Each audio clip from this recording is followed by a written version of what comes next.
We're going to start with, let's talk about Cousins for Life, because there was that fight scene in there, and we linked it in the show notes between the green, I guess it's kind of like a Power Ranger thing, right? Like the yellow Ranger and the green fighter, the Green Ranger girl. Mm-hmm. I mean, we know nothing about coordinating a kid show. So, but when you take us through the process, you get a script and there's a fight in it. What happened? What's your next step? Well, to take it one quick step back further, Yeah, please do. The biggest thing is with working on kid shows is that a lot of times these kids, they all come up to the coordinator, oh, I want to do my own stunts. I want to do my own stunts. And it's not that they can or can't. It's really, I think, for the coordinator to determine, first of all, but I'll tell you that process in a second. But it's also, it's taking them to the side and explaining to them. And you say to them, hey, it's not that I can't trust that you can or can't do it, but do you see all these 80 to 100 people around you working on the show? And God forbid, if you get hurt accidentally while trying to do a stunt, then all these people are going to be out of work, for a couple months until you're back healthy and able to come back to work. So I've always had that opening with all the kids I've ever worked with, so that they understand why I don't let them do too much. But there definitely has been occasions where I have let them do it. And as you saw in the Cousins footage, there's a lot of insert shots we did with the actors. Mm-hmm. So when I see the script and I determine if the child actor is, first of all, capable of doing it in my own mind, just knowing them and working around them for a while, seeing what abilities they do have. Right. Then I will go to the line producer and say, you know what, I'm comfortable if you are with me talking to the parent and then the kid about doing the stunt. So if he's okay, he or she, the line producer, is okay with it, then I'll usually talk to the parent and the kid at the same time. Always go through the parents. I never, sidestep a minor's parent. And I explain to him, I said, this is how we're going to do it. I want the parent right there. And I walk them through the procedure of the fight from start to finish so that the parent is comfortable with it before I let the child say, yes, I want to do it. Of course, I always want to do it. But, the parent has to be comfortable with it as their guardian, obviously. So when you're walking them through the fight, are you doing that with doubles that you've already kind of worked out the choreography? Or are you just walking them through it like, this is where this will happen, this is where that will happen? Both actually. Because if I will always have doubles come in and do the whole fight.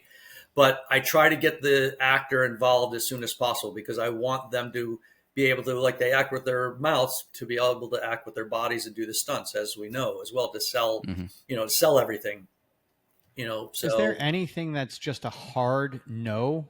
Oh yeah, there's been many. Like, are there lines that like cannot be crossed when it comes to kids and stunts? Well, it's all judgment. I would say starting with the coordinator. So yeah, there's been definitely some hard no's when I'll just bring in a stunt double because I just won't. I don't want to jeopardize the chance. If there's the slightest chance of a kid slipping on the floor and doing a hard fall to their back, hitting their head or something like that, I won't do it. If I can cheat a mat in there and and catch the kid or something, that's a different story because I'll do a bunch of those and I teach the kids how to fall the proper way into mats. If they're just taking a fall, like, a hard pass of something thrown at them and they have to catch it and then fall back. But like, if it has to do with traveling, like for instance, on a hand pull or a ratchet, I won't ever put an actor on that. If it's elevating them up in the air, sure. I mean, I usually have no problem with that. I have a lot of kids harnesses, I'll get, if I don't, I'll have one specifically made for that size of that kid. And, that kind of stuff, raising them up in the air. Like I did one of my first shows I coordinated was Austin&Ally, one of the top Disney shows for 4 years. And I got to recreate the Mission Impossible scene where he's coming down from the museum and then I have to bring the kid down and stop him just before hitting the bottom of the ground. Mm-hmm. So yeah, that's in the reel that you sent us. That'll be in the show notes too. Okay. Definitely check that out. Yeah. So that's one where I know I have him completely secure. He's in a harness. I got ankle harnesses on him. I got him picked in the shoulders. I got him picked in the back. And then it all comes up to the middle, which is the line that he's on. So for something like that, and he loved it, of course, he didn't want to get off. Those are the easier things to do. But if it's a hand pull or if it's a ratchet, anything where it's going to do a hard jerk on them, that's the hard nose for me. Yeah.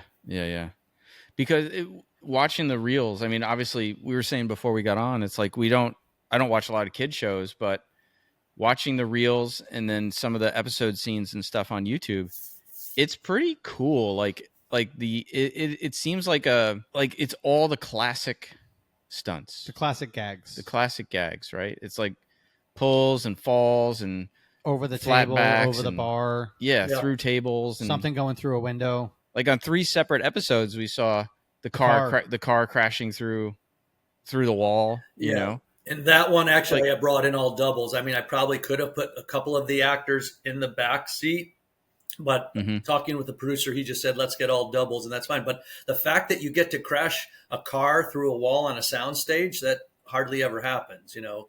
So the fact, especially on a kid show, you know, because, you know. So, yeah. Sorry. Oh, no, go ahead. No, go ahead. I'm done. I was going to say, going back to the fight that we were talking about, I was going to say that a lot of the other, like we were just talking, there would be cuts, and then, you know, you would kind of go far away and you would see the back, and, you know, obviously it would be the adult or the double. But this fight was a lot of the kids' faces, a lot of the looked like they were doing a lot of the fighting and a lot of the punching. I was impressed. The cool thing is we do get to do some insert shots with the kids, and I do walk the kids. The great thing about kids, even sometimes better than adults, they actually listen. they actually listen. They want to learn, and they love that stuff. And, you know, there's certain things like I didn't want him to do, like when at the very end of the fight where he gets kicked by the girl and he falls into the hole of the foam pit. Yeah. You know, there's certain things I don't want to, because, you know, I want people to feel comfortable falling backwards. But what we did is we shot the entire fight scene from start to finish with the stunt doubles, probably 2 or 3 times. I don't believe we did any inserts, but then I started to do inserts, you know, with the actors, so that, you know, the times when you were going to see the faces is where the director wanted to do the inserts. So it all ended up pretty good, actually. Surprising. It was really funny. I like that last part where they're all in slow-mo and that cutout is coming across with the staff. Oh, that's hilarious. Oh, yeah. And the green girl does like an aerial and does like an aerial axe kick to break the staff. Yeah. Right. Yeah. That was Marissa LeBog, one of the most talented stunt we women. were literally just talking about Marissa. Oh, my God. Wondering if you brought her in and worked. Marissa doubled her. We love Marissa. Marissa doubled her the whole season. Marissa is an awesome stunt performer. I mean, the fact that she did that in one take, because we put the green boy, because originally what the story was about Green Boy and the robot. And the robot, what happens is the robot is out of control. He can't control the robot anymore.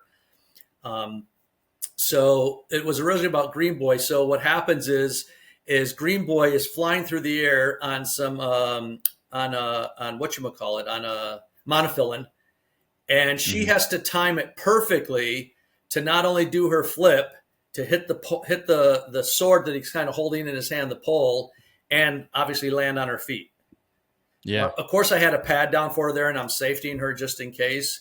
But she just, first time, you know, she nailed it. She timed it perfectly, and it all worked out. So she made me look really good. She really did. Dude, she's great. When she's in New York, she's been to train here with us. Yeah. She's really cool. Yeah. She was X23's double. Yeah, and Logan. Logan. Yeah. She's a beast. She's awesome. Yeah, and a sweetheart. And that's the other thing too. It's like the great thing about her is she's short and she can pass for a kid. Yeah, she may weigh a little bit more because a bone structure of a 14-year-old girl is going to be a lot smaller than a bone structure of a however old Marissa is.